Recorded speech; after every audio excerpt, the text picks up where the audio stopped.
It's almost time for students to head back to school. Coming up, I'll be speaking with a psychiatrist, and he'll share tips on how to make the transition smooth and stress-free.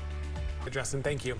As the new school year quickly approaches, it is time to start planning for students' return. Many parents focus on buying school supplies and setting up those bedtime routines, but there are other crucial things you should not overlook. Our Isabella Martin is joining us live alongside a psychiatrist with ways to prepare. Good morning, Isabella.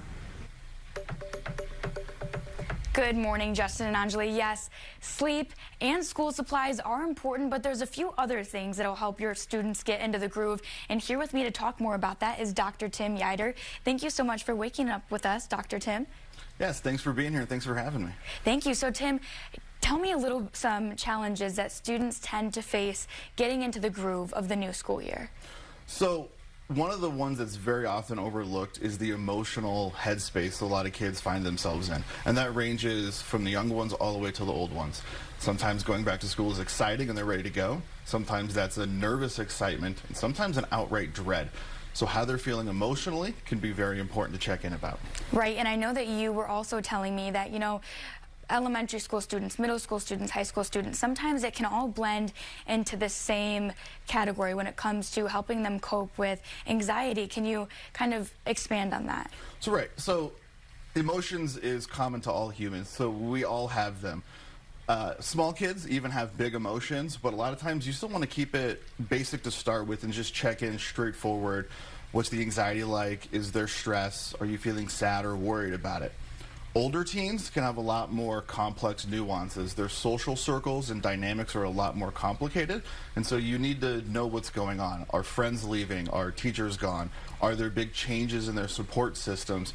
Because small little things can seem like huge overwhelming aspects, and then you get big responses. So checking in regularly to know where they're at can really help smooth out that process. Definitely. Thanks for explaining that. And any tips for helping parents keep their kids on track and focused during the school year? I know that's a big one. So it's a big one. How do you stay motivated, right? Some people intrinsically love school. Those people are going to take care of themselves.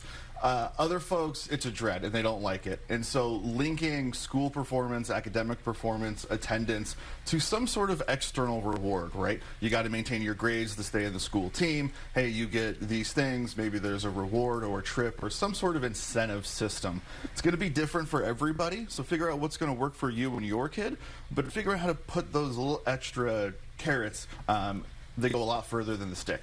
Okay, well, perfect. Thank you so much, Dr. Tim, for explaining all of that. We'll have more tips from him during the 6:30 hour. For now, I'm going to send it back to the studio, Justin and Anjali. As the new school year quickly approaches, it is time to start planning for students' return to the classroom. Many parents focus on buying school supplies and setting up those bedtime routines, but there are other crucial things that you should not overlook. Our Isabella Martin is joining us live, and she's speaking with a psychiatrist about ways to prepare your child. Good morning, Isabella. Good morning, Justin and Anjali. Yep, the first day of school is right around the corner, so it's important to know those tips on how to get your kids into the groove of things. So here, joined with me, is Dr. Tim Jeider. Thank you so much for waking up with us. Yeah, thanks for having me. It's a pleasure to be here. Thank you, Dr. Tim. So tell me a bit of the challenges that students run into getting into that first day of school? So like you guys already talked about, you have the basic stuff everyone's going to go through, but something very commonly overlooked is the emotional aspect of restarting school, right? What's your headspace? Sometimes it's a nervous, excited energy. Sometimes it's just nervousness or anxiety, and even sometimes outright just fear of going back to school. So paying attention to the emotions is going to be key in preparing to go back. Right. Now, how can parents help their kids deal with the anxiety and the stresses leading up to that first day? So start checking in with your kids now. Don't wait until the day of to see what's going on. You want to start early so you can prepare. If there are some negative emotions that need to be worked on, you have time to do it.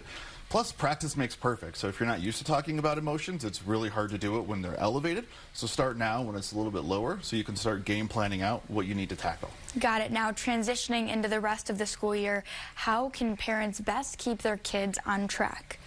By checking in, seeing how they're doing, talk to the teachers, talk to your kids, what's going on with homework, with grades, social life.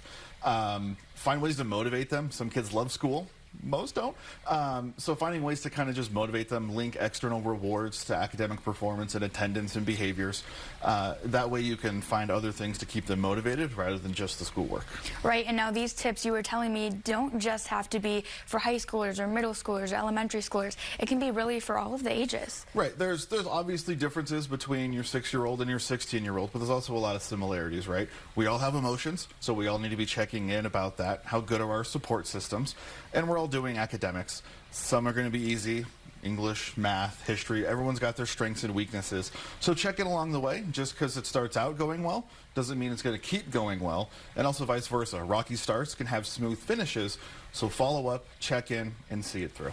Thank you so much, Dr. Tim. Very great tips on how to prepare your kids for the first day of school. I'm going to send it back to you, Justin and Anjali. All right, Isabella, thank you.